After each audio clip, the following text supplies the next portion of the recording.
हाँ जी मेरे CMA inter के दोस्तों, a very good morning, good evening, good afternoon. आप जब भी इस लेक्चर को देख रहे होंगे दोस्तों, स्वागत करता हूं आप सब लोगों का एक जबरदस्त लेक्चर पे दोस्तों। और उम्मीद करता हूं आप सब लोग बहुत जबरदस्त होंगे दोस्तों। मैं भी बहुत जबरदस्त हूं दोस्तों। जैसा कि आप देख पा रहे हैं स्क्रीन में आपके सामने दिख रहा है super 70 questions for your upcoming CMA inter law examination. दोस्तों इसको शुरू करने से पहले मैं आपको बताना चाहता हूं कि मैंने ऑलरेडी अपने YouTube चैनल पर एक वीडियो डाली थी 1 महीने पहले, जो आपको दिख पा रही होगी। इस वाली लाइन पे सेकंड नंबर पे है CMA inter law revision planner 80 plus. अगर आपको स्कोर करना है तो ये पीडीएफ आपके लिए, यानी कि वीडियो आपके लिए। इस वीडियो के अंदर मैंने एक पीडीएफ भी डाली थी जिसपे जितने भी इंपॉर्टेंट क्वेश्चन, इंपॉर्टेंट टॉपिक, आपको कहां से पढ़ना है, किस तरीके से पढ़ना है, नोट्स कहां मिलेगा, वो सारी चीजें इसके अंदर बताई हुई है। आप जैसे ही इसके अंदर जाओगे, मैंने पूरा का पूरा पेपर के स्ट्रक्चर के हिसाब से बताया कि कौन सा क्वेश्चन में आपको कैसी तैयारी करनी चाहिए, कौन सा आप क्वेश्चन कर सकते हैं, कौन सा आप छोड़ सकते हैं, कौन कौन से इंपॉर्टेंट टॉपिक है जिसको आपको पहले करके जाना चाहिए। यानी कि 3-4 टॉपिक है जिसको आप करोगे जिससे 50-60 मार्क्स की आपकी तैयारी हो जाएगी। इसी वीडियो पे दोस्तों मैंने अब तक जो जून 2025 पे मैंने सुपर 70 क्वेश्चन लिए थे, उस वीडियो की भी लिंक है। और मैंने उसी वीडियो पे, जिस वीडियो की मैं बात कर रहा हूं, उस पे मैंने बोला था कि अपकमिंग दिसंबर 2025 वाले एग्जामिनेशन के लिए भी मैं सुपर 70 क्वेश्चंस लाऊंगा। एंड हियर आई एम दोस्तों, मैं आपके दिसंबर 2025 वाले एग्जाम के लिए सुपर 70 क्वेश्चन पेश कर रहा हूं। दोस्तों मैं आपको बताना चाहता हूं, जो मैंने जून 2025 पे सुपर 70 क्वेश्चंस लिए थे, एज इट इज वही क्वेश्चंस जो है आपके दिसंबर के लिए भी एप्लीकेबल है। बस फिलहाल के लिए मैंने इसके अंदर आपके ये क्वेश्चंस ऐड किए हैं, रिसेंटली ऐड किए हैं, जो मुझे लगता है कि इन क्वेश्चंस की आने की बहुत प्रबल संभावना है। तो ये वाला जो पीडीएफ है, जैसे कि आप देख पा रहे दिसंबर 25 के लिए है, ये मैंने अपडेट किया है। कैसे किया है अपडेट? कि सर जून 25 के लिए जो था, जब आप मेरा वीडियो देखेंगे सुपर 70 का, उसके थंबनेल पे ही आपको दिखेगा कि मैंने उस पर लिखा था जून 2025/दिसंबर 2025। यानी कि जब मैंने तब जून 2025 के लिए सुपर 70 क्वेश्चन लिए थे, वो तब भी मैंने बोला था कि ये दिसंबर 2025 के लिए भी एप्लीकेबल रहेगा। लेकिन जो जो क्वेश्चंस इंस्टीट्यूट दिसंबर 2025 वाले एग्जाम के लिए अपने मॉडल क्वेश्चन पेपर में डालेगा, जो जो क्वेश्चन मुझे अलग से लगता है कि नहीं दिसंबर 2025 पे इस प्रकार के क्वेश्चन पूछे जा सकते हैं, वो मैं आपको अलग से करवा दूंगा, वो मैं आपको ऐड करके अपडेट करके दे दूंगा। सो दोस्तों जून 2025 के अंदर जो आपने मेरे से सुपर 70 क्वेश्चन किया था, ये वही पीडीएफ है, बट इस पे मैंने अपडेट किए हैं। अपडेट में जैसे आप देख पा रहे होगे, मैंने ऊपर ही लिख दिया कि ये सारे क्वेश्चंस मैंने अभी अभी ऐड किए हैं। Model question paper 1, model question paper 2 जो दिसंबर 2025 के लिए आईसीएमएआई इंस्टीट्यूट ने रिलीज किया था, वो मैंने ऐड किया है। साथ साथ में जून 2025 में जो एग्जाम हुआ था, उस पे जो क्वेश्चंस आए थे, उस पे जो आंसर्स आए थे, वो भी मैंने इस पे ऐड किए हैं। बट क्या जून 2025 पे जो क्वेश्चन आए थे और वो जो आंसर्स हैं जो मैंने ऐड किए हैं, क्या उसको अभी दिसंबर 2025 वाले एग्जाम के लिए आपको पढ़ना चाहिए? मेरा रिकमेंडेशन है नहीं पढ़ना चाहिए। लॉजिक बड़ा क्लियर है, जो चीज जून 2025 पे पूछी है, क्या वो एज इट इज उठकर आपके एग्जाम में आएगी दिसंबर 2025 पे? डेफिनेटली नहीं, क्योंकि सेम क्वेश्चन तो रिपीट होगा नहीं। हाँ, कभी कभी 10 में से एक बार कोई एकाध क्वेश्चन दोबारा रिपीट हो गया, ये हो सकता है, बट मुझे नहीं लगता, एकदम रेयरेस्ट केस पे एक से ज्यादा कोई क्वेश्चन रिपीट होगा। तो उस पे टाइम वेस्ट करना बिल्कुल भी सुझावेबल और सजेस्टेबल नहीं है। बट फिर भी मैंने आपके रेफरेंस के लिए जून 25 के भी क्वेश्चन जो मेन एग्जामिनेशन में पूछे थे, मैं मॉडल क्वेश्चन पेपर की बात नहीं कर रहा हूं। मॉडल क्वेश्चन पेपर तो बाय डिफॉल्ट इस पे रहेंगे ही, सेट 1 सेट 2 दोनों। जो मेन एग्जामिनेशन है जून 25 का, जो क्वेश्चन और आंसर पूछे थे, वो भी मैंने इसी पीडीएफ के अंदर अटैच कर दिया है। बट मैं आपको ये बोलूंगा कि जब आप ये वाले क्वेश्चंस कर लेंगे जो मैंने रिसेंटली ऐड किए हैं, जो मुझे लगता है कि इसके आने की प्रबल संभावना है, आप उसके बाद जब टाइम बचेगा तो एक बार इसको रेफर कर लीजिएगा। बाकी मुझे नहीं लगता इस पे से एज इट इज कोई क्वेश्चन दोबारा रिपीट होगा। अब सवाल आता है, सर ये पीडीएफ हमको कहां मिलेगी? ये पीडीएफ आपको इसी वीडियो के डिस्क्रिप्शन बॉक्स में मिल जाएगी, जिसमें मैंने जितने क्वेश्चन अलग से मार्क किए हैं ये मैंने ऐड किए हैं आपके अपकमिंग दिसंबर 2025 वाले एग्जाम के लिए, जिसमें 1C 25A 27A 40 45 63 and 63A, ये सारे क्वेश्चन जिस पे प्रैक्टिकल क्वेश्चन भी है और डिस्क्रिप्टिव क्वेश्चन भी है जो मैंने इस पे ऐड किया है, जिसको मैं आज इसी लेक्चर पे डिस्कस करने वाला हूं। बट मैं आपको बोलूंगा कि इसके पहले जो मैंने आपको वीडियो दिखाया YouTube के अंदर, अगर अब तक आपने उसको नहीं देखा है तो कृपा करें आप उस वीडियो को जरूर देखें। उस पे मैंने बहुत क्लियरली और बहुत अच्छे से समझाया है कि आपको एग्जाम पे कैसे अपीयर करना है, कौन से क्वेश्चन इंपॉर्टेंट है, कौन से नहीं है, आप मेरे कौन से वीडियो रिसोर्सेज से चीजों को रेफर कर सकते हो, कितनी देर में आपकी चीजें होनी चाहिए एंड सो ऑन। मैं आई बटन भी मैं कोशिश करूंगा कि ये वीडियो को मैं डाल दूं ताकि आप आई बटन में जाके देख लें। उसको जरूर देखिएगा उस वीडियो को, उस वीडियो से आपको बहुत क्लैरिटी मिलेगी। और उसी वीडियो के अंदर आपको पता चलेगा कि जो मैंने जून 25 पे सुपर 70 लिया था, 2 पार्ट में लिया था, उनकी लिंक भी आपको वहीं मिल जाएगी। पीडीएफ के अंदर सारी चीज एक पीडीएफ में आपको डाल के दी है।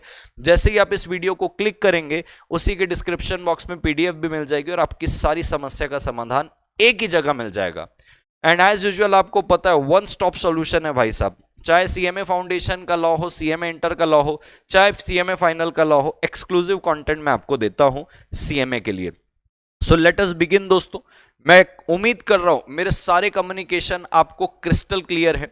एंड इसके अलावा भी अगर आपकी और कोई भी क्वेरी होगी आप कमेंट बॉक्स में मुझे जरूर बताएं कि सर ये क्वेरी भी है, इसको क्लियर कर दीजिए। मैं बढ़ चढ़कर आपकी क्वेरी क्लियर करूंगा। And I wish you all the best. आपका एग्जाम बहुत अच्छा जाएगा और आपकी तैयारी भी बहुत अच्छी चल रही होगी, ऐसे मैं उम्मीद कर रहा हूं। सो दोस्तों लेट अस बिगिन। और मैं एमसीक्यू का भी एक सेशन लेके आने वाला हूं, क्योंकि हाल पे इंस्टीट्यूट ने 95 एमसीक्यू ऐड किए। इसके पहले तक इंस्टीट्यूट ने अपने एमसीक्यू बुकलेट में 300 एमसीक्यू डाले थे। 95 एमसीक्यू इंस्टीट्यूट ने ऐड किए, तो मैं कोशिश करूंगा कि जल्द से जल्द उसको भी लाऊं। I am not committing it, but मैं उस पर काम करने की पूरी कोशिश करूंगा कि वो भी मैं आपको अवेलेबल करा दूं। सो अगर आप चैनल पे न्यू हो, अभी तक आपने इस चैनल को सब्सक्राइब नहीं किया है, आप कुछ तो बहुत जबरदस्त मिस कर रहे हो। Do like the video before you begin, subscribe the channel, और लेक्चर खत्म होने के बाद कमेंट करके जाइएगा कि आपको ये लेक्चर कैसा लगा। लेट अस स्टार्ट दोस्तों। सबसे पहला क्वेश्चन दोस्तों मैं बताना चाहता हूं, क्वेश्चन नंबर 1 है। और मैं बताना चाहता हूं दोस्तों, इसके पहले मैंने जितने भी रिवीजन सेशन लिए ना, मैंने पर्टिकुलर चैप्टर्स के, हर चैप्टर के रिवीजन सेशन लिए हुए हैं। कॉन्ट्रैक्ट का अलग, सोगा पार्टनरशिप एलएलपी का अलग, फिर इंडस्ट्रियल लॉ के कुछ चैप्टर के अलग, डायरेक्टर का अलग, कंपनीज एक्ट का अलग, एथिक्स का पूरा मैंने लेके रखा। ये सारी चीज आपको उसी वीडियो में मिलेगी जिसके बारे से मैं बात कर रहा था।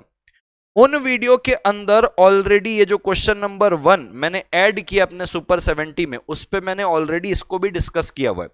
अभी इसको सुपर 70 में वापस ऐड करने का कारण ये था कि इंस्टीट्यूट ने इसको अपने सेट 2 में, मॉडल क्वेश्चन पेपर दिसंबर 25 के सेट 2 पे इसको डाला।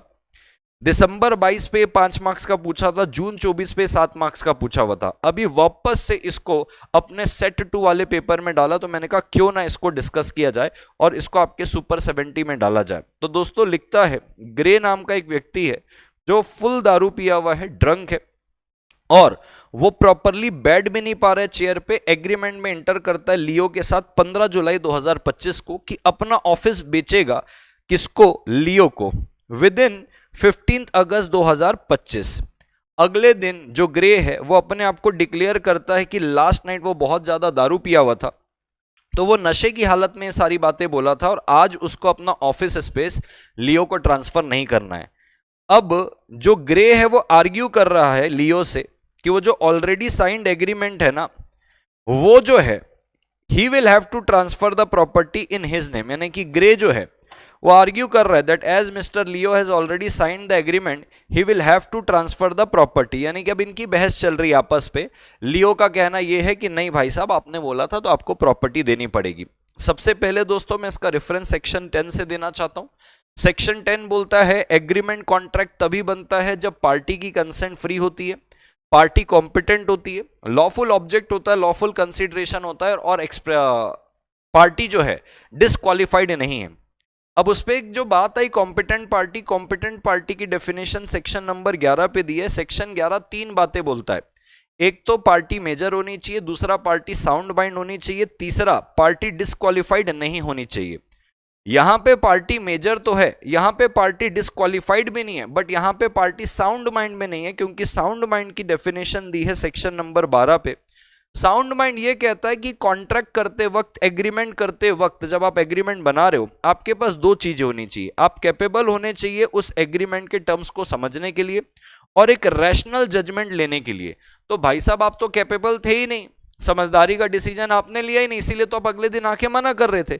ये दोनों चीजें जब तक आपके पास नहीं है तब तक आप साउंड माइंड के नहीं कहलाते हो। और ग्रे के पास ये दोनों चीजें नहीं थी, क्योंकि ना तो वो नशे की हालत में टर्म्स को समझ पा रहा था, ना तो उसने समझदारी का डिसीजन लिया। अगर समझदारी का डिसीजन लेता तो अगले दिन मना क्यों करता।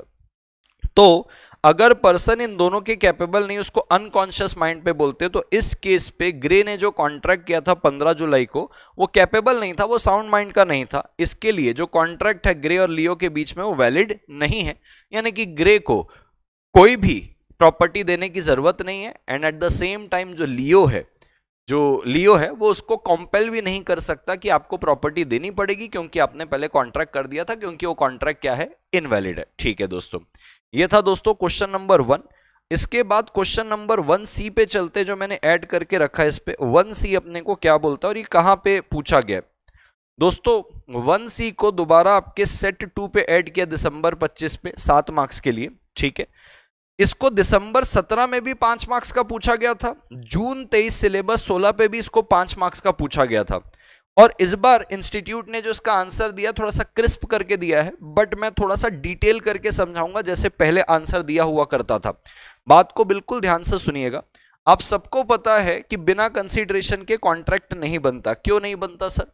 क्योंकि एग्रीमेंट की डेफिनेशन में ही कहता है ना, agreement forming consideration for each other. यानी कि एग्रीमेंट में जब कंसीडरेशन होता है, या और सरल शब्दों में बोलूं, promise plus consideration is equal to agreement होता है। यानी कि भाई जब तक किसी भी सौदे पे, किसी भी एग्रीमेंट में कंसीडरेशन ना हो, तब तक अपन उसको कॉन्ट्रैक्ट तक ले जा ही नहीं सकते। मैंने आपको ऑफर किया 5000 की सीएमए इंटर की क्लास के लिए, आपने उसको एक्सेप्ट किया, ऑफर प्लस एक्सेप्टेंस प्रॉमिस हुआ।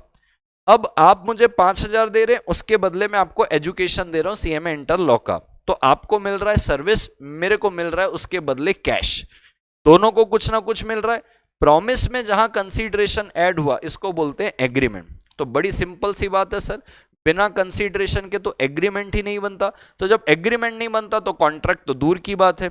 ये जनरल रूल है कि नो कंसीडरेशन नो कॉन्ट्रैक्ट। बड़ी अच्छी बात है सर, लेकिन इसके कुछ एक्सेप्शन है।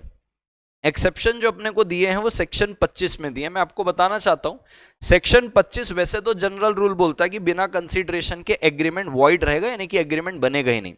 लेकिन सेक्शन 25(1), 25(2), 25(3), सेक्शन 148, 185, इन सब के अंदर एक्सेप्शन दिया हुआ है, वही अपन पढ़ने वाले। इसको एक अलग टर्म भी बोला जाता है, एक्स नूडो पैक्टो नॉन ऑरिटूर ऑक्टो। इसका मतलब ये होता है कि an agreement made without consideration is void. Sir क्या ये याद करना पड़ेगा? हाँ, आपके इंस्टीट्यूट ने इसको मॉडल क्वेश्चन पेपर में बताया है, तो 2-4 बार पढ़ लोगे तो अच्छा हो जाएगा। थोड़ा सा आपके इंप्रेशन बढ़ जाएंगे किस पे, आंसर शीट में। अब कहता है भाई देखो इसके कुछ एक्सेप्शन है। क्या एक्सेप्शन है, एक एक करके चलते हैं। कहता है नेचुरल लव एंड अफेक्शन में अगर आपने कोई एग्रीमेंट किया, वो बिना कंसीडरेशन के भी चलेगा।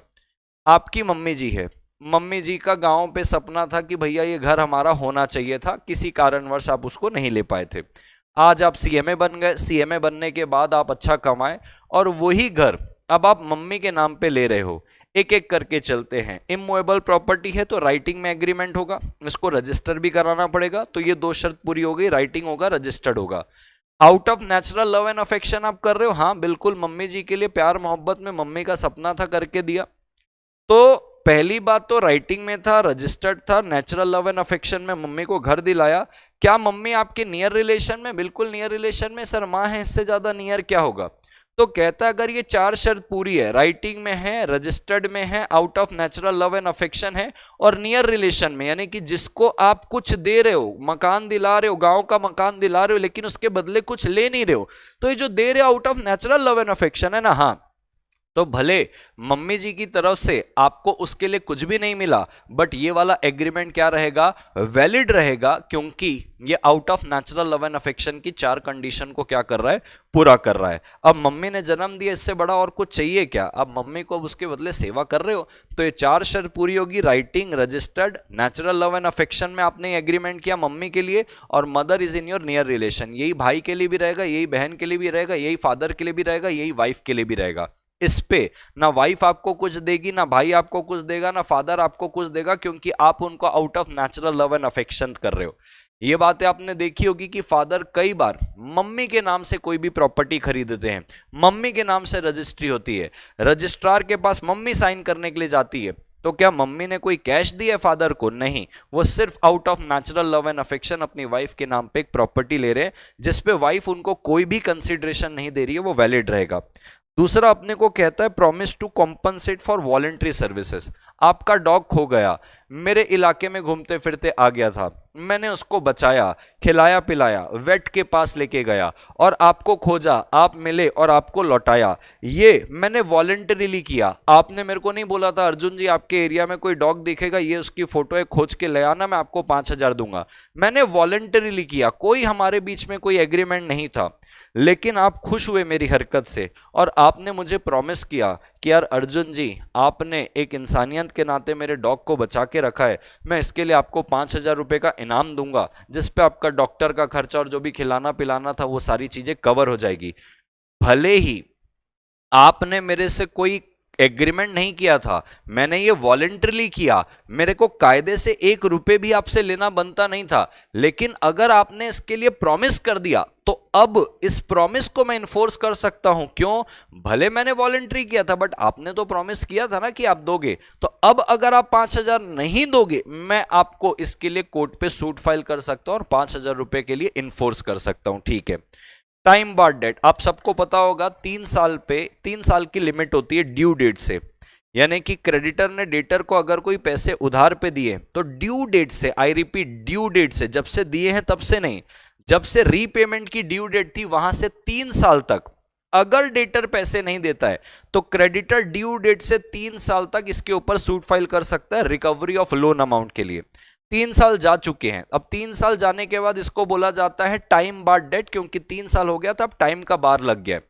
अब अगर सामने वाला पार्टी को आप इमोशनली कन्विंस कर लेते हो, भाई तुझे पैसे की जरूरत थी तब मैंने दिया था, आज मुझे पैसे की जरूरत हो रही, तू मेरे पैसे रिटर्न नहीं कर रहा है, तो लॉ कहता है कायदे से तो आप उसका कुछ भी नहीं बिगाड़ सकते, क्योंकि वो डेट टाइम बार्ड हो गई है।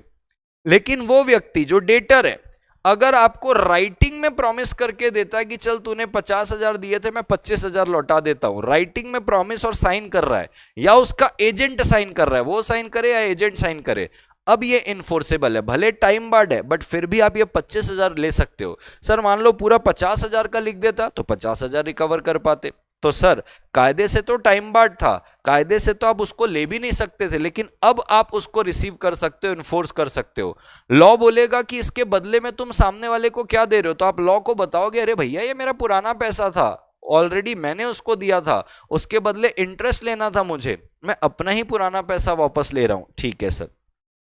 अब एडिशनली 3 पॉइंट और आते हैं। गिफ्ट एक्चुअली मेड, मैंने आपको गिफ्ट दिया आईफोन 17 दिया, आपने एक्सेप्ट कर लिया, इसको बोलते हैं गिफ्ट एक्चुअली मेड। इसके लिए कोई कंसीडरेशन की जरूरत नहीं है, बट मैं प्रॉमिस कर रहा हूं कि मैं आपको आईफोन 17 दूंगा और अपने प्रॉमिस से मुकर जाता हूं, ये बिल्कुल इन्फोर्सेबल नहीं है। सो गिफ्ट एक्चुअली मेड, गुड, कोई दिक्कत नहीं, कोई कंसीडरेशन नहीं, आपको मैंने दे दिया, आपने ले लिया, कोई कंसीडरेशन। मैंने प्रॉमिस किया कि मैं आपको गिफ्ट करूंगा, बाद में नहीं दिया, आप कुछ नहीं कर सकते। एजेंसी कॉन्ट्रैक्ट में कोई कंसीडरेशन की जरूरत नहीं है। चैरिटेबल सब्सक्रिप्शन, आप एक मंदिर गए, मंदिर की हालत आपने देखी बहुत जर्जर है, सीढ़ियां टूट रही हैं, पेंट से पपड़ियां उखड़ रही है, पानी सीपेज हो रहा है, आपने ट्रस्टी को बोला ये मंदिर को बनवा दीजिए, मैं 5 लाख रुपए का डोनेशन करना चाहूंगा। आपके कहने में मंदिर के ट्रस्टी ने लेबर एबर लगा के काम शुरू करा दिया, उसने लाइबिलिटी ले ली, अब आप 5 लाख रुपए देने से मुकर रहे हो। आप नहीं मुकर सकते। आप ये बोलोगे कि भैया मैं 5 लाख डोनेट कर रहा हूं, इसके बदले मुझे क्या मिल रहा है, तो भाई साहब आप डोनेशन दे रहे हो, कोई इन्वेस्टमेंट नहीं कर रहे हो। तो लॉ कहता है जब आप चैरिटी के लिए प्रॉमिस करते हो और आपके प्रॉमिस के दम पे किसी ने लाइबिलिटी ले ली है, तो आपको ये प्रॉमिस्ड अमाउंट देना पड़ेगा। सर मान लीजिए सामने वाला अभी तक लाइबिलिटी नहीं लिया है, तो आप प्रॉमिस्ड अमाउंट नहीं भी दोगे तो चलेगा, लेकिन सामने वाले ने लाइबिलिटी ले ली तो आपको ये प्रॉमिस्ड अमाउंट देना पड़ेगा। ठीक है सर। आगे कुछ एग्जांपल है जो आप पढ़ते ही समझ जाओगे कि एक को बोल रहा है कि मिनिस्टर को मार देगा तो मैं तेरे को 5 लाख दूंगा, ये अनलॉफुल कंसिडरेशन है। ठीक है सर, ध्यान रखिएगा इस प्रकार के सवाल पूछे जा सकते हैं। और अगर आप मेरे रिवीजन लेक्चर में जाएंगे जो मैंने हर चैप्टर का लिया था, इसको मैंने वहां पे और डिटेल पे डिस्कस किया हुआ है। अभी भी मैंने पूरी डिटेल ही बताई है, बट टेक्स्ट उतना ही रखा जितना टेक्स्ट आपके अभी मॉडल क्वेश्चन पेपर सेट 2 पे दिया गया था। वहां पे थोड़ा आंसर डिटेल पे है। उसके नोट्स भी मेरे टेलीग्राम चैनल पे आपको मिल जाएंगे, वही टेलीग्राम चैनल जिसपे ये वाले नोट्स मिलेंगे। पुराने वाले नोट्स भी जो है यानी कि जिसके पहले के रिविजन के, वो भी नोट्स आपको टेलीग्राम चैनल पे मिलेंगे। ठीक है सर। 1C के बाद दोस्तों मैं आपको 25A में लेके चलना चाहता हूं। मैं सारे ये वही क्वेश्चन करा रहा हूं 25A जो मैंने पिछले वीडियो में डिस्कस नहीं किए। यानी कि सर इस पीडीएफ में आप जो जो डिस्कस कर रहे हो उसके अलावा जितने क्वेश्चन है वो ऑलरेडी जून 25 वाले पे डिस्कस्ड है, बिल्कुल डिटेल्ड पे डिस्कस है। यानी कि मैंने 1 डिस्कस किया, 1 डिस्कस करने के बाद 1C डिस्कस किया, तो 2, 3, 4, 5, 6, 7 जो दिसंबर 25 के लिए सुपर 70 क्वेश्चन है जो मैंने जून 25 वालों के लिए किया था, वो इक्वली आपके लिए भी है। तो मैं तो सिर्फ वो सारे क्वेश्चन आपको अभी करा रहा हूं जो मैंने अभी हाल पे ऐड किए, बाकी सारे क्वेश्चन एज इट इज आपको एप्लीकेबल है। मैं अभी भी पढ़ाता तो वो सेम ही क्वेश्चन और सेम पीडीएफ नोट्स उठा के आपको पढ़ाता।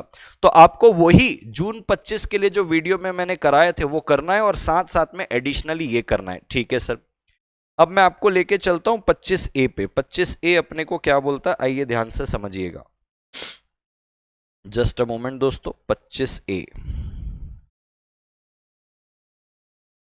हाँ जी दोस्तों, 25A के अंदर जो क्वेश्चन है वो नेगोशिएबल इंस्ट्रूमेंट का क्वेश्चन है, जिसपे कहता है कितने प्रकार के इंस्ट्रूमेंट होते हैं नेगोशिएबल इंस्ट्रूमेंट एक्ट के अंदर। तो आइए दोस्तों मैं एक एक करके आपको समझाता हूं। इसके लिए मैंने अलग से वर्किंग भी करके रखी ताकि आपको बेहतर समझ में आए। एक इनलैंड इंस्ट्रूमेंट क्या होता है कहता है, तो देखो 3 प्रकार के नेगोशिएबल इंस्ट्रूमेंट होते हैं नेगोशिएबल इंस्ट्रूमेंट एक्ट के अंदर, promissory note, bills of exchange और चेक। तो कहता है इनलैंड इंस्ट्रूमेंट हम उसको बोलेंगे जो ड्रॉ और मेड इन इंडिया है and made payable in India, या तो drawn upon person resident in India. आइए मैं इसको थोड़ा सा अलग से आपको समझाता हूं क्योंकि मैंने इसकी वर्किंग रखी हुई है। कहता है ये तीनों इंस्ट्रूमेंट को आप इनलैंड कब मानोगे, तो कहता है देखो भाई, एक फर्स्ट कंडीशन है जो मैंडेटरी है एंड 2A और 2B है, यानी कि 2A और 2B में दोनों में से कोई एक पूरी करो, लेकिन पहली वाली तो पूरी करनी पड़ेगी। कोई भी promissory note, bills of exchange और चेक को अगर आपको इनलैंड बोलना है तो सबसे पहली शर्त वो ड्रॉन और मेड इन इंडिया होना चाहिए। Okay sir. एंड के बाद आप दोनों में से कोई भी एक शर्त पूरी करो। पहला, अब वो बना इंडिया में है, पे भी इंडिया में हो रहा है, तो इनलैंड इंस्ट्रूमेंट। या चलो मैं कहता हूं पे इंडिया में नहीं हो रहा है लेकिन पे करने वाला व्यक्ति जो है वो इंडिया का होना चाहिए, तो लिखा है ना drawn upon a person resident in India, यानी कि जो ड्रॉई होगा वो रेसिडेंट इन इंडिया होना चाहिए। आइए एग्जांपल लेते हैं।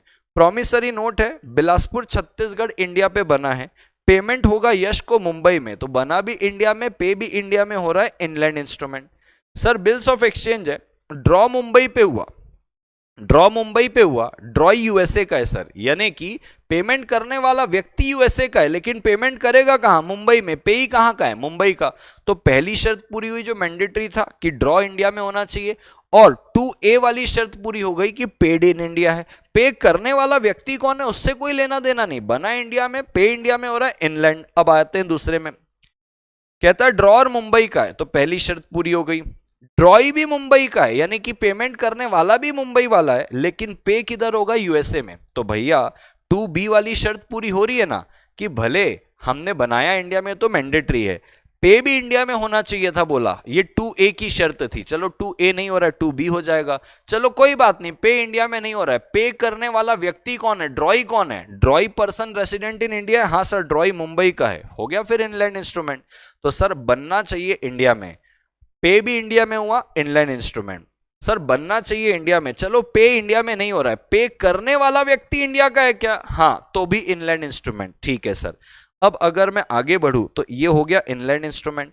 फॉरेन इंस्ट्रूमेंट क्या है भाई? सीधी सी बात है, जो इनलैंड इंस्ट्रूमेंट नहीं है वो फॉरेन इंस्ट्रूमेंट है, यानी कि जो शर्तें अगर आपको मैंने बताई है वो पूरी नहीं हो रही है तो वो इनलैंड नहीं है, तो डेफिनेटली क्या है? फॉरेन इंस्ट्रूमेंट है। अब बात आती है सर एम्बिगुअस इंस्ट्रूमेंट की।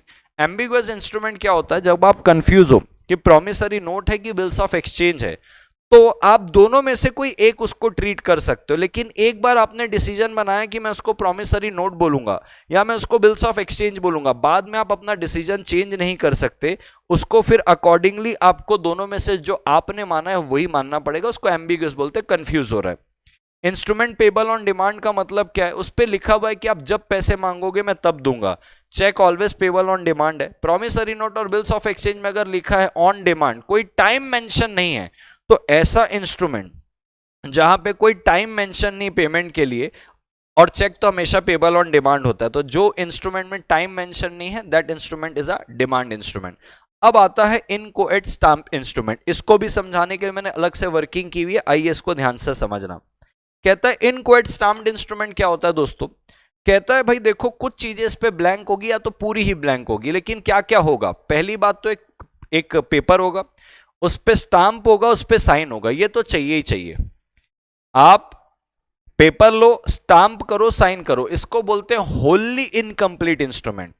लेकिन अभी जो मैं आपको स्क्रीन पे दिखा रहा हूं ये पार्शली इनकम्प्लीट है, कि आपने होली इनकम्प्लीट नहीं किया लेकिन पार्शली इनकम्प्लीट है। लिखा I promise to pay rupees dash to mister X X on 31/12/2025 for value receive, stamp लगाया और मैंने साइन कर दिया और आपको दे दिया। आप कौन है सर? आप रोहित है। रोहित को मेरे को कुछ पैसे देने होंगे, तो मैंने रोहित को बोला इस पे आप 1,20,000 रुपए फिल कर लीजिएगा, लेकिन जो मैंने स्टाम्प लगाया है ना वो 1,50,000 की वैल्यू को सपोर्ट कर रहा है। क्या मतलब सर?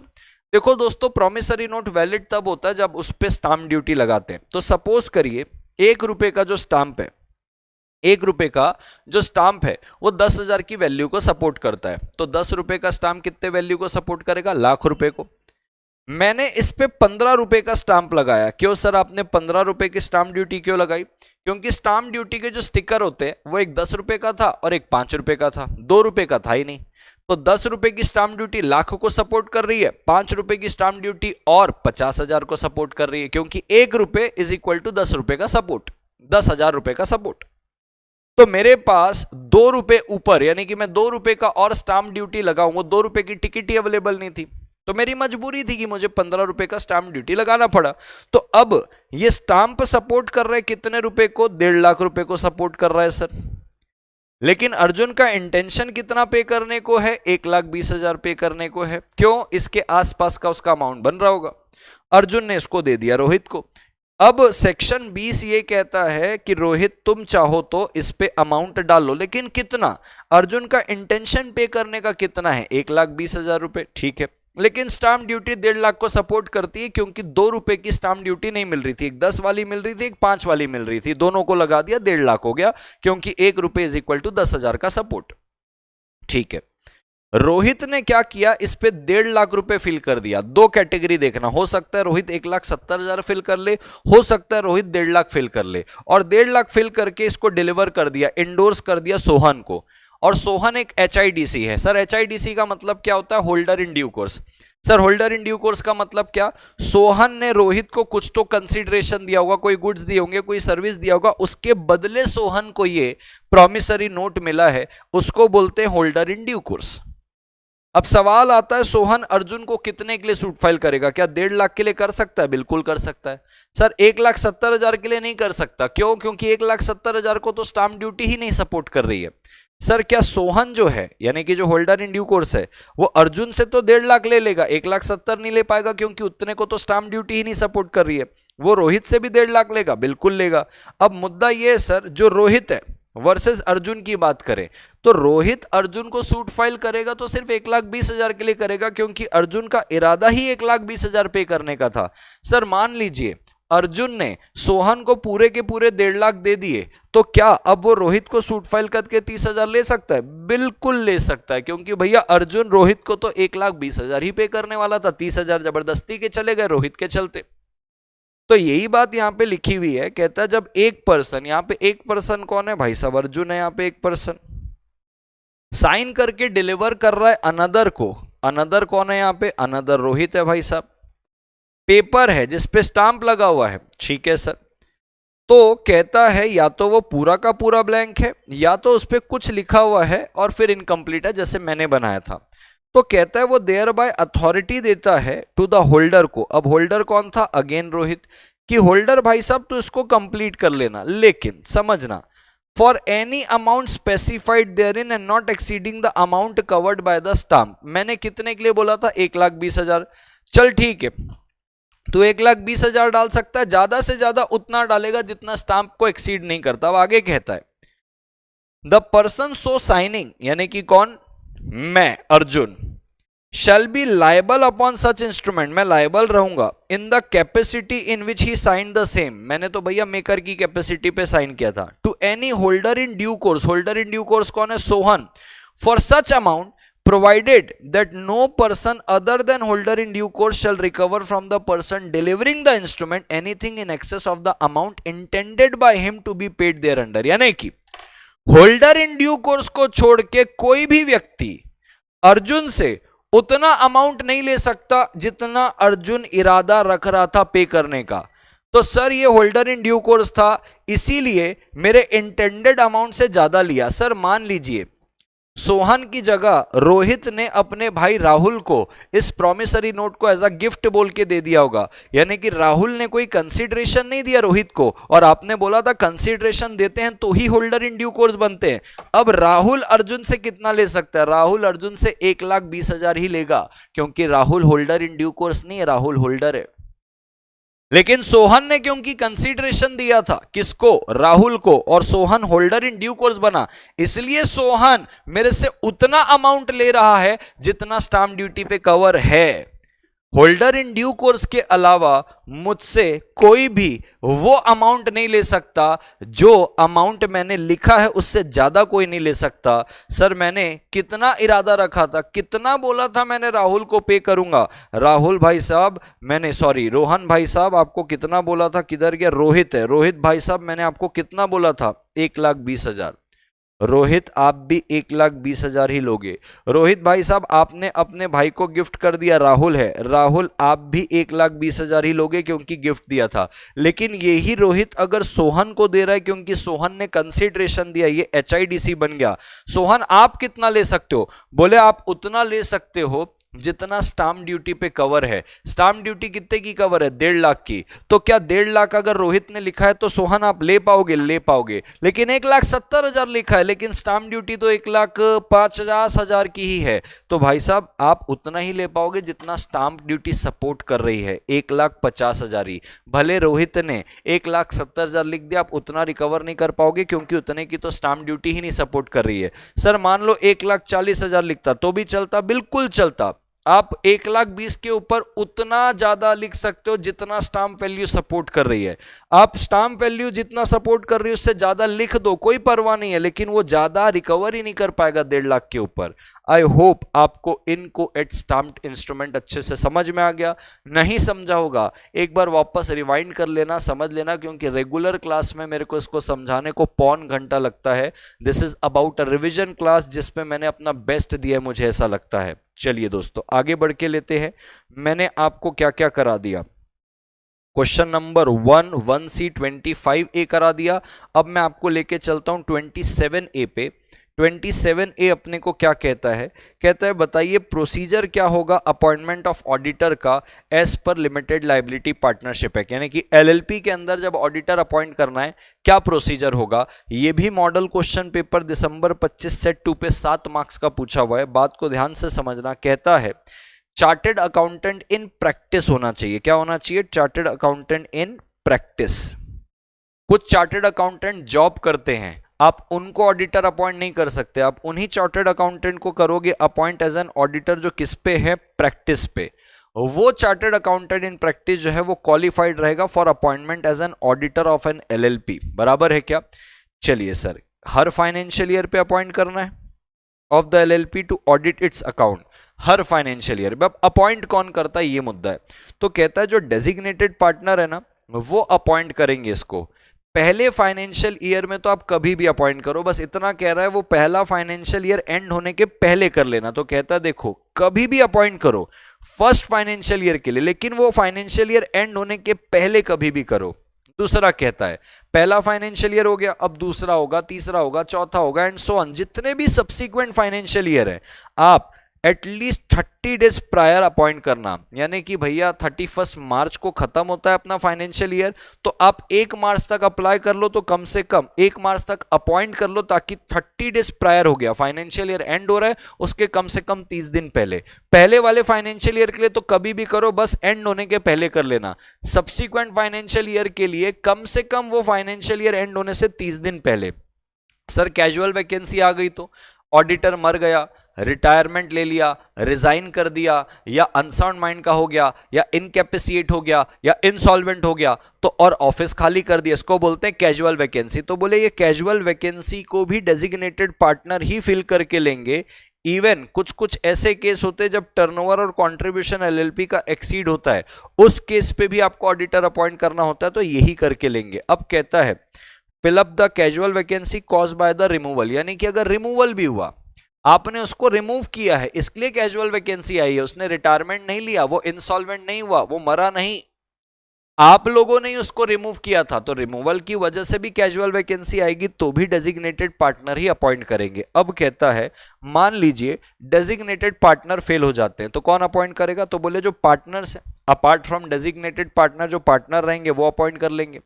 कहता है जो ऑडिटर है जिसको अपॉइंट किया है वो ऑफिस होल्ड करेगा in accordance with the terms and condition of appointment, जितने समय के लिए उसको अपॉइंट किया है, और कंटिन्यू करेगा ऑफिस को जब तक नया वाला ऑडिटर अपॉइंट नहीं हो जाता, या तो इसको ही रीअपॉइंट नहीं करते। मान लीजिए इसको 5 साल के लिए अपॉइंट किया, तो 5 साल तक ऑफिस होल्ड करेगा।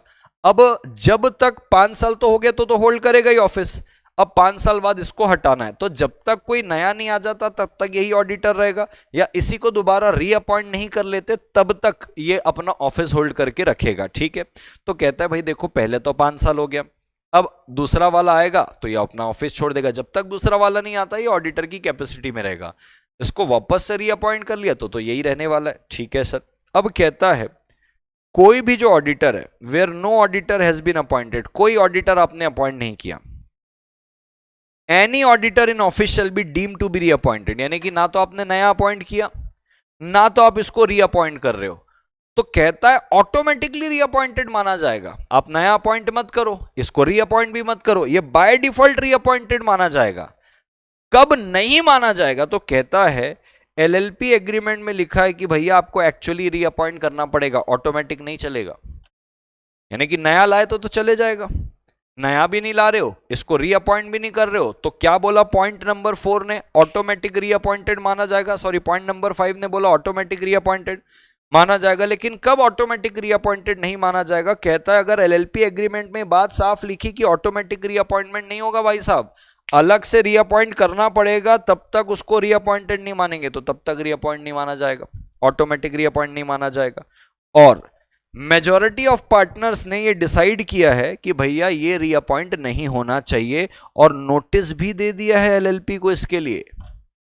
यानी कि सर ये बड़ी क्लियर बात है कि अगर सर कोई भी ऑडिटर नया वाला अपॉइंट नहीं होता है, बराबर है, पुराने वाले को आप रीअपॉइंट भी नहीं करते हो, तो ऑटोमेटिक रीअपॉइंटमेंट बोला। लेकिन ऑटोमेटिक रीअपॉइंटमेंट 2 केस में नहीं माना जाएगा। अगर एलएलपी एग्रीमेंट में लिखा है कि नहीं भैया एक्चुअली रीअपॉइंट करना पड़ेगा तो रीअपॉइंटेड माना जाएगा, ये ऑटोमेटिक नहीं चलेगा, पहली सिचुएशन। दूसरी सिचुएशन अपने को कहता है भाई साहब मेजॉरिटी ऑफ द पार्टनर ने डिसाइड किया है कि ये वाला ऑडिटर पुराना वाला ये दोबारा रीअपॉइंट नहीं होगा, तो नहीं हो पाएगा। इसके लिए नोटिस भी दे दिया उनने एलएलपी को, अच्छी बात है। ये नोटिस या तो हार्ड कॉपी में रहेगा या तो इलेक्ट्रॉनिक फॉर्म में रहेगा। किसी को रिमूव करना है तो भी हार्ड कॉपी में और इलेक्ट्रॉनिक फॉर्म में आप नोटिस दे सकते हो। अब लास्ट कहता है ये जो रेम्यूनरेशन रहेगा ऑडिटर का, ये कौन फिक्स करेगा? बोले ये भी डेजिग्नेटेड पार्टनर ही करेंगे। या तो डेजिग्नेटेड पार्टनर कर ले, या तो एलएलपी एग्रीमेंट में इसका प्रोसीजर दिया हुआ है कि कैसे इसका रेम्यूनरेशन फिक्स करोगे, उस प्रोसीजर के हिसाब से कर लो। And that's all about the auditor. ये हो गया आपका क्वेश्चन नंबर 27A। मैं आपको लेके चलता हूं 40 पे। 40 क्या बोलता है, आइए देखते हैं फटाफट। Let's move to section question number 40 दोस्तों। 40 कहता है कोड ऑन वेजेस का है ये क्वेश्चन। ये भी आपके दिसंबर 25 के सेट 2 पे था, मॉडल क्वेश्चन पेपर पे। कहता है कंपोनेंट बताइए मिनिमम वेजेस के, यानी कि मैं आपको बताना चाहता हूं सेक्शन नंबर 8 पे एप्रोप्रिएट गवर्नमेंट जो होती है वो मिनिमम वेजेस फिक्स करती है स्किल्ड अनस्किल्ड वर्कर के, कि इतना वेजेस तो किसी भी लेबर को मिलना चाहिए, किसी भी वर्कर को मिलना चाहिए। तो किस बेसिस पे, कौन से कंपोनेंट्स को, यानी कि कितनी चीजों को ऐड करके वो मिनिमम वेजेस बताया जाएगा, ये बात सेक्शन 7 पे लिखी है। मिनिमम वेजेस फिक्स करना सेक्शन 8 के अंदर होता है, इसके अंदर दिया भी होगा सेक्शन नंबर 8। ये देखो, procedure for fixing and revising minimum wages. तो कौन फिक्स करेगा उसका प्रोसीजर है कि कैसे फिक्स होगा, कौन फिक्स करेगा, लेकिन जब आप फिक्स करोगे तो आप क्या क्या बातों को ध्यान रखोगे वो सेक्शन 7 पे दिया है। तो आइए मैं आपको एक एग्जांपल देता हूं। कहता है देखो, सबसे पहले आपको मिनिमम वेज जो फिक्स करोगे या रिवाइज करोगे, फिक्स यानी कि पहली बार फिक्स किया, फिर उसको समय समय में रिवाइज करने को रिवाइज बोला जाता है। अंडर सेक्शन 8 में कंसिस्ट ऑफ क्या क्या आएगा, एक बेसिक रेट ऑफ वेजेस आएगा, साथ में कॉस्ट ऑफ लिविंग अलाउंस, यानी कि आज जिस एरा पे हम जी रहे हैं, आज एक जीवन को व्यतीत करने के लिए रोटी कपड़ा मकान के लिए कितना कम से कम लिविंग एक्सपेंस आएगा, उसको बोला जाता है कॉस्ट ऑफ लिविंग अलाउंस, कि इतना तो आपको देना पड़ेगा। मैं आपको एग्जांपल देता हूं। कहता है देखो, स्टेट एक्स है, उसने मिनिमम वेज अनस्किल्ड वर्कर के लिए फिक्स की कि बेसिक तो उसको 8,000 रुपए पर महीने देना। ये एग्जांपल है, ये कोई एक्चुअल पे नियम नहीं पढ़ा रहा हूं, ये एग्जांपल है।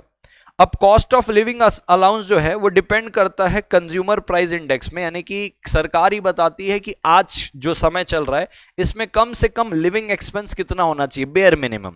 तो कहता है फिक्स करने के टाइम हमने देखा कि जो कॉस्ट ऑफ लिविंग अलाउंस है, यानी कि मिनिमम जीने के लिए क्या चाहिए, तो कहता है 2,000 रुपए। तो बोले 2,000 रुपए डियरनेस अलाउंस ले लो।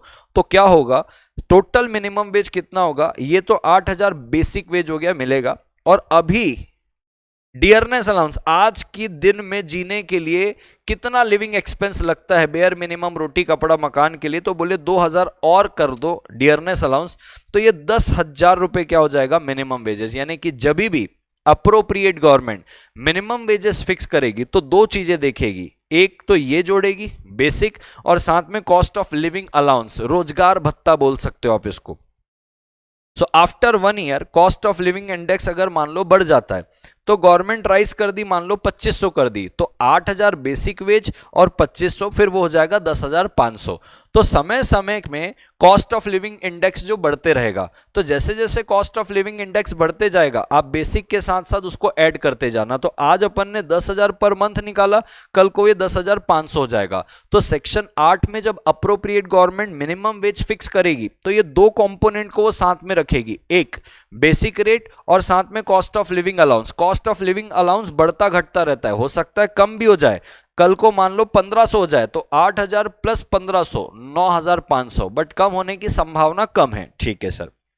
अब बात आता है दूसरा तरीका, ये पहला तरीका था, एक ये तरीका है कि आप ये कंपोनेंट देख लो। दूसरा तरीका बेसिक रेट ऑफ वेजेस, तो देखो विथ और without cost of living allowance, यानी कि या तो विथ देख लो या विदाउट। लेकिन जब अगर आप नहीं देखोगे तो आप कैश वैल्यू देखोगे कंसेशन का फॉर इसेंशियल कमोडिटी। आइए एग्जांपल बताता हूं। कहता है मान लीजिए भाई साहब आप डियरनेस अलाउंस देख ही नहीं रहे हो, तो क्या देखोगे, तो कहता है बेसिक वेज मान लो 9,000 रुपए अप्रोप्रिएट गवर्नमेंट ने बोला, ओके आपने कर दिया, इसको अभी फिलहाल अपन इग्नोर करते हैं डियरनेस अलाउंस को। आइए समझते हैं कैसे। एम्प्लॉयर जो है जिसके अंदर वर्कर काम कर रहा है वो एक फेयर प्राइस शॉप चलाता है वर्कर के लिए, जिसपे वो फूड ग्रेन्स 1,500 रुपए में दे देता है। मार्केट में 1,500 में मिलती है लेकिन वो 500 पे दे देता है, यानी कि यही चीज वर्कर अगर मार्केट में लेने जाए तो 1,500 में मिलेगा, लेकिन यहां पे कितने में मिलता है, 500। क्या वर्कर को 1,000 रुपए का कंसेशन मिल रहा है, मिल रहा है सर। आगे बढ़ते हैं, तो बेनिफिट 1,000 रुपए हो गया क्योंकि ये कंसेशन है। अब मान लीजिए गवर्नमेंट जो है इसको अगर ट्रीट करती है 1,000 रुपए का ये कैश वैल्यू कंसेशन है, तो अब कैलकुलेशन कैसे करेंगे भाई, 9,000 का बेसिक वेज और कैश कंसेशन कितना हुआ 1,000, टोटल कितना हो गया 10,000। तो भले ways in cash is less, cash में कम मिल रहा है क्योंकि आप क्या कर रहे हो, ऊपर देखो आप सीधा सीधा 2000 या 2500 रुपए का उसको अलाउंस दे रहे थे, तो उसको कैश में ज्यादा मिल रहा था। अभी आप कैश नहीं दे रहे हो, लेकिन आप उस कैश ना देने की बजाय कंपनसेट कर दे रहे हो सब्सिडाइज इंसेंशियल से। 1000 रुपए बचा ना, आपने 500 रुपए में उसको फूड ग्रेन दे दिया, तो लॉ अलाउ करता है इस प्रकार के बेनिफिट को काउंट करता है। तो 9000 की उसकी वेज हो गई और 1000 रुपए का कंसेशन, ऐसा मिला के भी 10,000 करोगे तो भी चलेगा, अप्रोप्रिएट गवर्नमेंट बोलता है ये हमको मंजूर है। एक तीसरा आता है ऑल इंक्लूसिव रेट, जिसमें basic, cost of living, cash value, concession सब एक अमाउंट में बता देता है, ऐसे अलग अलग नहीं होता। जैसे कि इंस्टेड ऑफ सेइंग कि 8000 इसका, 2000 इसका, 500 कंसेशन, ये सब नहीं, सीधा गवर्नमेंट बोलेगी भैया 10,500 ऑल इंक्लूसिव, कॉम्प्लेक्सिटी खत्म। तो इस पे सब आ जाएगा, तीनों का तीनों। इससे क्या होगा, कॉम्प्लेक्सिटी कम हो जाएगी, डिस्प्यूट जो रहेंगे एम्प्लॉयर और वर्कर के बीच में वो कम हो जाएंगे, और जैसे जैसे आपका ये लिविंग अलाउंस बढ़ेगा इसको अपन बढ़ाते जाएंगे। अभी 10,500 है, फिर लगेगा कि अगर भाई ये सब मिला के 11,000 करना चाहिए, 11,000 कर देंगे ऑल इंक्लूसिव। इससे कॉम्प्लेक्सिटी कम हो जाती है, डिस्प्यूट कम हो जाता है। तो 3 प्रकार से चीजें कर सकते हो, एक तो basic plus cost of living index के हिसाब से, एक बेसिक कैश कंसेशन के हिसाब से, और एक अमाउंट ऑल इंक्लूसिव, उसमें आप बाइफर्केशन नहीं बताओगे। इस प्रकार के कंपोनेंट आप देख सकते हो। कॉस्ट ऑफ लिविंग अलाउंस कौन बताता है, ये कैश वैल्यू कंसेशन की कितना काउंट करोगे कौन बताता है, ये कंप्यूट करती है एक अथॉरिटी, उस अथॉरिटी को अपॉइंट करता है अप्रोप्रिएट गवर्नमेंट स्पेसिफाइड इंटरवल पे, और अप्रोप्रिएट गवर्नमेंट के डायरेक्शन में टाइम टू टाइम ये कॉस्ट ऑफ लिविंग इंडेक्स ये कैलकुलेट करते हैं। ठीक है सर, ये हुआ सेक्शन क्वेश्चन नंबर 40।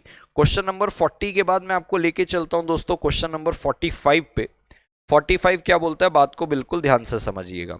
की कैरेक्टरिस्टिक्स ऑफ कंपनी, इसके ऊपर मुझे लगता है भाई साहब प्रबल संभावना है इसकी एग्जाम में पूछने की, इसको ध्यान से समझ के लीजिएगा, क्योंकि ये बहुत टाइम से ये कैरेक्टरिस्टिक्स नहीं पूछा और ये आमतौर पर पूछा जाता है। जैसे ये हो गया, एक लिफ्टिंग ऑफ कॉर्पोरेट वेल होता है कि कब कब कॉर्पोरेट वेल लिफ्ट करेंगे, इस प्रकार के क्वेश्चन की चांसेस ज्यादा है। ये बड़ा वैसे तो सिंपल है बट मार्क्स आपको अच्छे देखे जाएगा। सबसे पहला, क्या कंपनी एक बॉडी कॉर्पोरेट है? हाँ सर। 4 कैरेक्टरिस्टिक जिस भी एंटिटी के पास होती है उसको बॉडी कॉर्पोरेट बोलते हैं। क्या है वो 4 कैरेक्टरिस्टिक्स?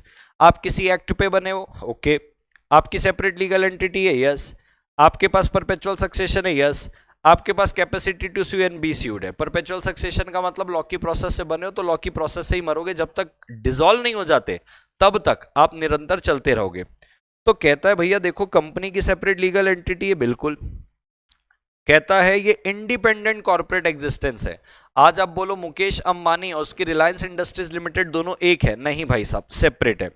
लिमिटेड लाइबिलिटी होती है या तो लिमिटेड बाय शेयर या तो लिमिटेड बाय गारंटी। जितना शेयर्स पे अमाउंट अनपेड है उतनी ही मेंबर की लाइबिलिटी होती है, उससे ज्यादा नहीं होती है। तो shareholder can not be called upon to pay more than unpaid value on their share. भले कंपनी की लाइबिलिटी करोड़ों की क्यों ना हो, भैया मेरे को शेयर्स पे इतना पे करना बचा है ना, मेरी उतनी ही लाइबिलिटी रहेगी, लिमिटेड लाइबिलिटी होगी। ये भी एक कैरेक्टरिस्टिक्स है।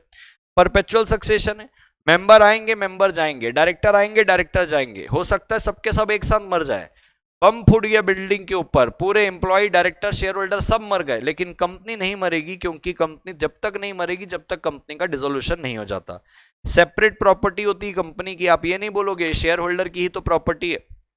मुकेश अंबानी ने रिलायंस कंपनी के लिए जो बिल्डिंग बनाई है, आप ये नहीं बोलोगे जो बिल्डिंग है ये मुकेश भाई की तो है, नहीं, वो बिल्डिंग रिलायंस इंडस्ट्रीज लिमिटेड की है, वो जो लैंड है वो भी रिलायंस इंडस्ट्रीज लिमिटेड का ही है। सेपरेट प्रॉपर्टी होती है, कंपनी की होती है। अब कॉमन सील ऑप्शनल है, आपको एमसीक्यू में भी पूछता है। Common seal is simply company का ऑफिशियल सिग्नेचर। जिस भी कंपनी के डॉक्यूमेंट में कंपनी की कॉमन सील अफिक्स है, माना जाएगा उसको कंपनी ने ऑफिशियली साइन किया है। लेकिन इसको 2015 से क्या कर दिया, ऑप्शनल। अब अगर कंपनी के पास कॉमन सील नहीं है तो 2 ऑप्शन है कंपनी के पास। कोई भी 2 डायरेक्टर साइन कर लेंगे किसी भी डॉक्यूमेंट को, कंपनी के बिहाफ में माना जाएगा कंपनी ने साइन किया है। मान लीजिए कंपनी में कंपनी सेक्रेटरी भी, तो बोले फिर 2 डायरेक्टर मत साइन करो, एक कंपनी सेक्रेटरी साइन करेगा, एक डायरेक्टर। यानी कि सर कंपनी में अगर कंपनी सेक्रेटरी नहीं है, कॉमन सील भी नहीं है, 2 डायरेक्टर साइन करेंगे चलेगा। सर कंपनी में कॉमन सील नहीं है बट कंपनी सेक्रेटरी है, एक कंपनी सेक्रेटरी और एक डायरेक्टर साइन करेगा, ये आपको एमसीक्यू में भी पूछा जा सकता है। ट्रांसफरेबिलिटी ऑफ शेयर की बात करें तो प्राइवेट कंपनी में शेयर ट्रांसफर जरूर होते हैं, लेकिन जिसको डायरेक्टर बोलेंगे उसको ही ट्रांसफर होगा, रिस्ट्रिक्टेड ट्रांसफर होता है, लेकिन पब्लिक कंपनी में फ्रीली ट्रांसफरेबल होता है। Capacity to sue and be sued आपको पता होगा, कंपनी अपने नाम से किसी को स्यू कर सकती है, कोई कंपनी को उसके नाम से स्यू कर सकता है। एक लेटेस्ट एग्जांपल देता हूं, महिंद्रा ने कार निकाली थी BE6E, निकाली थी क्या, निकाली हुई है। वो जो 6E है वो इंडिगो एयरलाइंस के फ्लाइट का नाम था 6E। तो इंडिगो एयरलाइंस ने आनंद महिंद्रा के ऊपर केस फाइल नहीं किया, इंडिगो एयरलाइंस ने महिंद्रा कंपनी के ऊपर केस किया कि आपने 6E वर्ड यूज किया, ये हमारा है। अगर अब आप देखोगे उसकी गाड़ी में 6E नहीं लिखा रहता, BE6 लिखा रहता है, E उन्होंने हटा दिया क्योंकि 6E इंडिगो एयरलाइंस के फ्लाइट का नाम होता है। तो एक कंपनी ने दूसरी कंपनी को सूट फाइल किया क्योंकि दोनों एक सेपरेट लीगल एंटिटी है।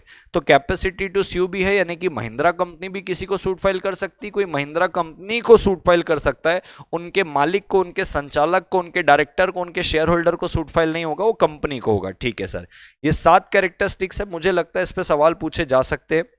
अब मैं आपको लेके चलता हूं दोस्तों 45 के बाद 63 और 63A, दोनों के दोनों आपके रेजिग्नेशन के ऊपर और रिमूवल के ऊपर है, रेजिग्नेशन नहीं रिमूवल के ऊपर है, बात को ध्यान से समझना। 63 और 63A, उसमें से भी मुझे लगता है इस बार एक आध सवाल पूछेगा, क्योंकि उसको मॉडल क्वेश्चन पेपर सेट 1 पे भी दिया दिसंबर 25 वाले, और सेट 2 पे भी दिया है। सेम क्वेश्चन है, बस थोड़े से फैक्ट अलग करके दिया है। आइए मैं आपको बताता हूं क्या है, अच्छे क्वेश्चन है, पूछने की संभावना है उसकी, सुनिएगा बात को ध्यान से।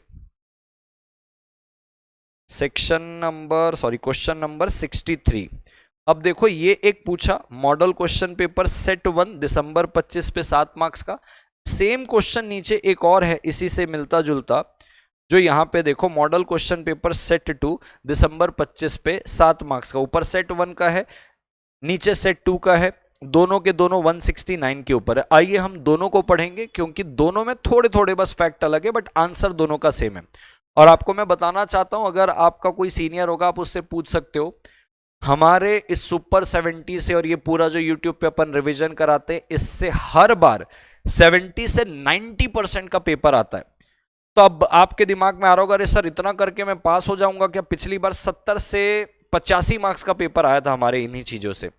बट क्या होता है, जो रेगुलर स्टूडेंट होता है, मैं डंके की चोट में बोलता हूं भाई तू तो पास हो जाएगा। बट अगर आप YouTube से ही पढ़ रहे हो तो मैं आपको डार्क साइड में नहीं रखूंगा। हो सकता है भाई साहब आपने किस तरीके से पढ़ा है, आप आंसर कैसे लिख रहे हो मुझे नहीं पता, आपने कहीं और से क्लास ली हो सकती है। बट इतनी गारंटी मैं आपको देता हूं कि अगर आपने ये जो मैं मटेरियल अब तक बताया हूं, अगर आपने उतना कर लिया तो कोई भी क्वेश्चन आपको नया तो नहीं लगेगा, आपको ऐसा लगेगा ये तो मैं सब पढ़ा था। अब अल्टीमेटली आप पास होते हो कि नहीं होते, ये आप क्या लिख के आते हो उसके ऊपर डिपेंड होता है। अगर आपकी मेहनत अच्छी होगी डेफिनेटली पास होगे। मेरा रेगुलर स्टूडेंट को तो मैं डंके की चोट में बोल रहा हूं, अगर आपने मेरी रेगुलर क्लास पूरी की उसके बाद आप ये सारे रिविजन देख रहे हो, आप 110% पास रह जाओगे। ठीक है, बात को ध्यान से समझना दोस्तों। कहता है मेंबर है MNO लिमिटेड का, ठीक है, जो भी मेंबर्स है MNO लिमिटेड की एक पब्लिक कंपनी है, वो डिससेटिस्फाइड है किसी एक डायरेक्टर के हरकत से। मिस्टर ए नाम का डायरेक्टर है, वो डिसाइड करते हैं कि इसको रिमूव किया जाएगा before the expiry of his term, इसके टर्म एक्सपायर होने के पहले हमको इसको निकालना है। ठीक है, मिस्टर ए को बोर्ड के द्वारा अपॉइंट किया गया था, शेयर होल्डर के द्वारा अपॉइंट नहीं किया गया था। कंपनी में 12 डायरेक्टर है टोटल, 2 डायरेक्टर ऐसे हैं जो एडिशनल डायरेक्टर हैं जो बोर्ड अपॉइंट कर सकते हैं। ठीक है सर, बोर्ड बड़ा हिचकिचा रहा है मिस्टर ए को बिना बोर्ड की अप्रूवल के बिना अप्रूव करने, यानी कि जो बोर्ड ऑफ डायरेक्टर से सबकी अप्रूवल लगेगी तो ही निकाला जाएगा, ऐसे बोर्ड हेजिटेंट है। क्या शेयर होल्डर रिमूव कर सकते हैं मिस्टर ए को? और क्या लीगल प्रोसेस होगा अगर मिस्टर ए को निकालना है, और मिस्टर ए के राइट क्या होंगे? तो मैं आपको बताना चाहता हूं भाई साहब, एडिशनल डायरेक्टर, अल्टरनेट डायरेक्टर, ये सारे डायरेक्टर को बोर्ड भी अपॉइंट कर लेते हैं। कैजुअल वैकेंसी ऑफ डायरेक्टर होता है तो बोर्ड वैकेंसी फिल कर लेता है, लेकिन शेयर होल्डर के पास डायरेक्टर को अपॉइंट करने का पावर और रिमूव करने का पावर दोनों है। तो अब यहां पे क्वेश्चन कह रहा है कि भैया बोर्ड ऑफ डायरेक्टर तो घबरा रहे हैं कि भैया हम कैसे निकालें, अपॉइंट इसको बोर्ड नहीं किया था, शेयर होल्डर ने नहीं किया था। और मैं आपको यह भी बताना चाहता हूं, किसी भी बोर्ड के पास पावर नहीं है किसी डायरेक्टर को निकालने का, डायरेक्टर को रिमूव करने का पावर शेयर होल्डर्स के पास है। बोर्ड के पास रिमूव करने का पावर नहीं है, अपॉइंट करने का पावर है। Yes, you heard it right. Board of director के पास एडिशनल डायरेक्टर, अल्टरनेट डायरेक्टर, ये सारे डायरेक्टर को, कैजुअल वैकेंसी वाले डायरेक्टर को अपॉइंट करने का पावर है। रिमूव करने का पावर तो शेयर होल्डर के ही पास है, और शेयर होल्डर हटाना चाह रहे हैं किसको? मिस्टर ए को, क्योंकि वो संतुष्ट नहीं है उससे। 169 बड़ा क्लियर कहता है निकाल दो इसको, ऑर्डिनरी रेजोल्यूशन पास होगा, निकाल दो। बस आपको क्या करना पड़ेगा, आपको एक स्पेशल नोटिस देना पड़ता है कंपनी को कि कंपनी हम अपकमिंग मीटिंग में इस डायरेक्टर को निकालेंगे। तो कंपनी के पास जैसे ही वो नोटिस आता है कि मेंबर्स ने बोला डायरेक्टर को निकालना है, कंपनी इस नोटिस को डायरेक्टर को देती है, उस कंसर्न डायरेक्टर को, कि तुमको निकालने वाले हैं। वो डायरेक्टर अपना राइटिंग में रिप्रेजेंटेशन देता है, सफाई पेश करता है कि भाई मुझे मत निकालो, आपको हो सकता है कोई गलतफहमी हुई होगी। वो रिटर्न रिप्रेजेंटेशन देगा, फिर मीटिंग होगी, उसको बोलने का भी मौका मिलेगा क्यों ना निकाला जाए। बात मान गए तो ठीक, नहीं तो निकाल देंगे। ये प्रोसेस है, लेकिन निकाल सकते हैं। अब जो मेंबर्स है जो उनको निकालना चाहते हैं, उनके पास कंपनी के टोटल वोटिंग पावर का कम से कम 1% होना चाहिए। चलो आपके पास 1% नहीं है तो एटलीस्ट आप सबके पास उतने शेयर्स होने चाहिए जिसपे मिलाकर 5 लाख रुपए पेड हो। दोनों में से कोई एक, या तो 1% वाली पूरी कर लो चीज, या तो 5 लाख के पेड अप वाली पूरी कर लो। आप कंपनी को नोटिस दे सकते हो कि भैया इसको निकालना है करके, यही प्रोसीजर है। तो क्या निकाल सकते हैं? हाँ निकाल सकते हैं। राइट क्या रहेगा भाई? तेरे को राइटिंग में रिप्रेजेंटेशन करने का राइट मिलेगा, और जब मीटिंग होगी तो तेरे को बोलने का मौका मिलेगा, अपॉर्चुनिटी ऑफ बीइंग हर्ड मिलेगी। ये आपके राइट रहेंगे। आइए इसको पढ़ के लेते। ये देखिए, तो कहता है 169 के हिसाब से शेयर होल्डर के पास पावर है, स्टैट्यूटरी राइट है, आप डायरेक्टर को रिमूव कर सकते हो उसका टर्म एक्सपायर होने के पहले, ऑर्डिनरी रिजोल्यूशन को पास करके जनरल मीटिंग में। लेकिन आपको कुछ कंडीशन पूरी करने की पड़ेगी। क्या कंडीशन? जैसे मैंने बोला ना, स्पेशल नोटिस देना पड़ता है। कंपनी को पहले बताना पड़ेगा कि हम इस डायरेक्टर को अपकमिंग मीटिंग में निकालने वाले हैं। कंपनी तुरंत वो नोटिस कंसर्न डायरेक्टर को देती है। तो कहता है इससे कोई फर्क नहीं पड़ता किसने अपॉइंट किया है। डायरेक्टर ने अपॉइंट किया कि शेयर होल्डर ने, रिमूव कर सकते हो। डायरेक्टर ने अपॉइंट किया होगा, उसको भी रिमूव कर सकते हो। शेयर होल्डर ने अपॉइंट किया तो शेयर होल्डर रिमूव भी कर सकता है। लेकिन अगर ट्राइब्यूनल ने अपॉइंट किया है, नेशनल कंपनी लॉ ट्राइब्यूनल ने अपॉइंट किया, तब शेयर होल्डर आप रिमूव नहीं कर सकते। हाँ, बोर्ड ने अपॉइंट किया रिमूव कर दो, आपने खुद अपॉइंट किया रिमूव कर दो। ट्राइब्यूनल ने अपॉइंट किया तो आप रिमूव नहीं कर सकते। कहता है इस प्रेजेंट केस में mister A was appointed by the board, board के द्वारा ए को अपॉइंट किया गया था, and therefore does not fall with in the exception, कि ट्राइब्यूनल ने तो किया नहीं तो रिमूव कर लो। अब मिस्टर ए को आप रिमूव कर दो, लेकिन इसके लिए 169 में प्रोसीजर है। प्रोसीजर क्या है? स्पेशल नोटिस लगेगा। वो नोटिस वो व्यक्ति देंगे, या एक या अनेक मेंबर जिसके पास कम से कम 1% टोटल वोटिंग पावर है। चलो 1% नहीं, कम से कम आप सब लोगों के पास इतने शेयर होने चाहिए, उसमें मिला के कम से कम 5 लाख पेड होना चाहिए, तो आप स्पेशल नोटिस देने के लिए काबिल रहोगे, तो आप निकालने के काबिल रहोगे। कंपनी को जैसे रिसीव होगा, कंपनी वो मिस्टर ए को फॉरवर्ड करेगी कॉपी। मिस्टर ए राइटिंग में रिप्रेजेंटेशन देगा, और फर्दर जब मीटिंग होगी तो उसको वहां पे अपॉर्चुनिटी ऑफ बीइंग हर्ड मिलेगी। यानी कि एक बार राइटिंग में रिप्रेजेंटेशन देगा जब कंपनी ने नोटिस दिया, फिर जब मीटिंग होगी वहां पे भी बोलने का मौका मिलेगा मिस्टर ए को। अप्रूवल ऑफ बोर्ड की कोई जरूरत नहीं इस रिमूवल के लिए, क्योंकि power to remove exclusively shareholder को दिया हुआ है, बोर्ड के पास रिमूव करने का पावर ही नहीं है। अब कहता है शेयर होल्डर लॉफुली प्रोसीड कर सकते हैं उनको निकालने के लिए, प्रोवाइडेड आपको जो प्रोसीजर बताया कि पहले स्पेशल नोटिस देना पड़ेगा, आपकी एलिजिबिलिटी होनी चाहिए स्पेशल नोटिस देने की, फिर आप ऑर्डिनरी रिजोल्यूशन पास करके उसको अपॉर्चुनिटी दोगे जब आप रिजोल्यूशन पास करोगे, और उसके बाद उसको रिमूव कर सकते हो। ठीक है सर। अब 63A है, लगभग ये भी 169 के ऊपर है, इसके थोड़े से फैक्ट्स चेंज कर दिए, बट मुझे ऐसा बहुत जोर का लग रहा है कि इनमें से कोई सवाल पूछा जाएगा, क्योंकि ये दोनों बार बोला, सेट 1 पे भी बोल रहा है, सेट 2 पे भी 169 के ऊपर सवाल है। तो जब दिया है तो पढ़ लेते हैं, आ गया तो बहुत अच्छी बात है, नहीं आया तो कोई और आएगा जो अपने को बनना ही है। आइए बात को समझते हैं। मिस्टर ए है, डायरेक्टर है PQR लिमिटेड का, appointed by its shareholder by passing an ordinary resolution, shareholder ने OR पास करके अपॉइंट किया। After 6 month of his appointment, appoint करने के 6 महीने बाद एक न्यूज पब्लिश होती है लोकल डेली पे, उसका नाम मेंशन होता है कि भैया न्यूज पे ये लिखा है कि मिस्टर ए ने बहुत बड़ी घूस मांगी है सप्लायर ऑफ कंपनी से। इसके बाद 1 महीने बाद शेयर होल्डर ने मिस्टर ए को रिमूव कर दिया ऑफिस से कि भाई साहब तेरा नाम खराब हो गया, और उसकी जगह बी को अपॉइंट कर दिया उसी मीटिंग में। यानी कि ए को रिमूव किया इस न्यूज के बाद, उसी मीटिंग में बी को अपॉइंट किया। मिस्टर ए अब आर्ग्यू कर रहे हैं, बहस कर रहे हैं कि भैया मेरा जो रिमूवल था before completion of his tenure, यानी कि मेरा जो जितने समय के लिए मुझे अपॉइंट किया था उसके पहले आपने मुझे निकाला है on the basis of media report, जो एक्चुअल पे अनफॉर्चुनेट इलीगल है मेरे को निकालने के लिए, और वो न्यूज रिपोर्ट भी अभी तक साबित नहीं हुई है। अभी तक वो जो न्यूज में बात आई है कि मैंने घूस मांगी वो साबित भी नहीं हुआ, तो मेरा निकालना एक इलीगल तरीके से निकाला गया, अनलॉफुल तरीके से निकाला गया है, मुझे वापस लिया जाए।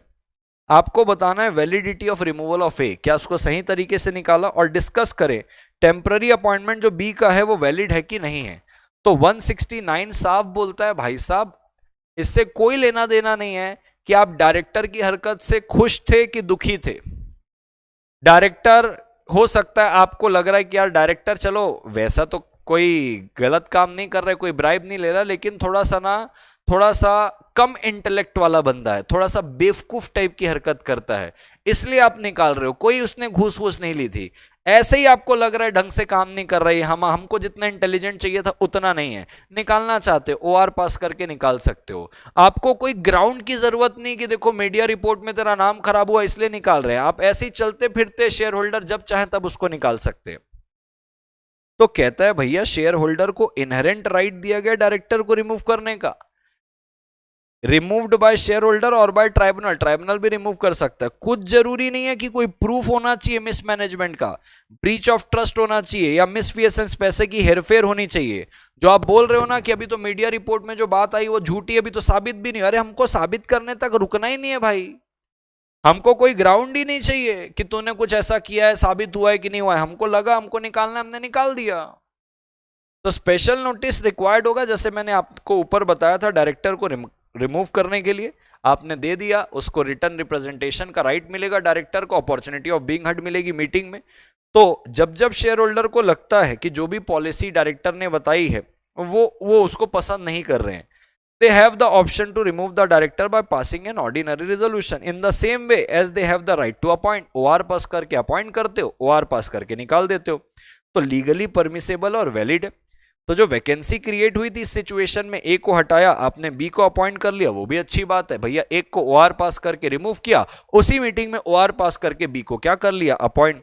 तो जो न्यूली अपॉइंटेड है बी, वो पोस्ट होल्ड करेगा जब तक पुराने वाले ऑफिस का, मिस्टर ए का जितना ऑफिस का टाइम बचा था तब तक करेगा, एंड अपॉइंटमेंट जो मिस्टर बी का है वो वैलिड है और एज पर लॉ है, कोई दिक्कत वाली बात नहीं है।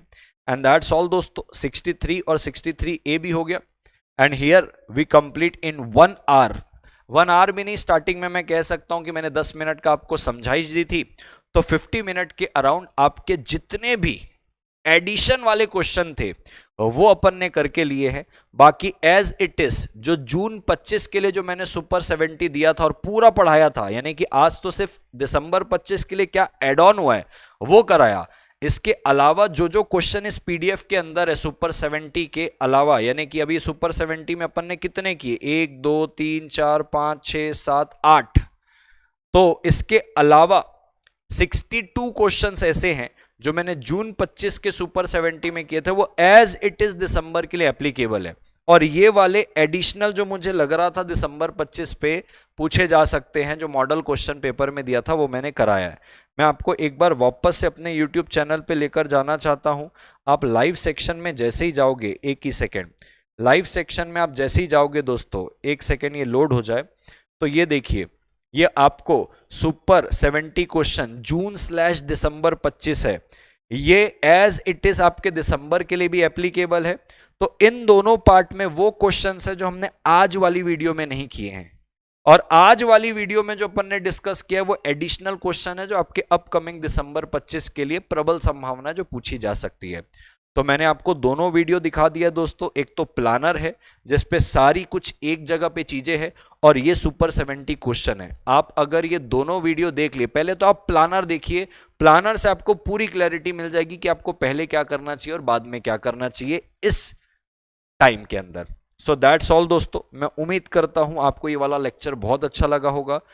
अगर अच्छा लगा है तो do comment on the comment box कि कैसा आपको ये लेक्चर लगा।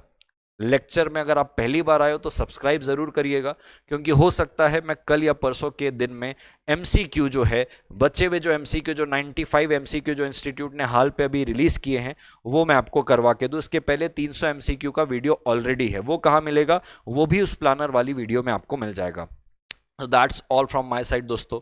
This side CS Arjun Chhabra signing off, until we meet again, bye bye दोस्तों।